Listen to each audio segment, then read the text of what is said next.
Government of Pakistan सबसे पहले Islamabad airport outsource करने जा रही है।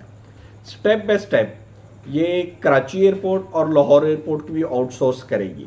अब हम देखेंगे कि इस आउटसोर्सिंग से हमें क्या फ़ायदा हासिल होगा, किस किस किस्म की हमें इसमें सर्विसेज, ऐसी सर्विसेज हैं जो पाकिस्तानी गवर्नमेंट आउटसोर्स करेगी, और एयरपोर्ट पे मौजूद कौन कौन सी ऐसी सर्विसेज हैं जो वो अपने पास रिटेन रखेगी, जिनकी हैंडलिंग पाकिस्तानी गवर्नमेंट ही करती रहेगी। क्योंकि ये एयरपोर्ट सर्विसेज जितनी भी हैं वो सारी की सारी सिविल एविएशन के अंडर आती हैं।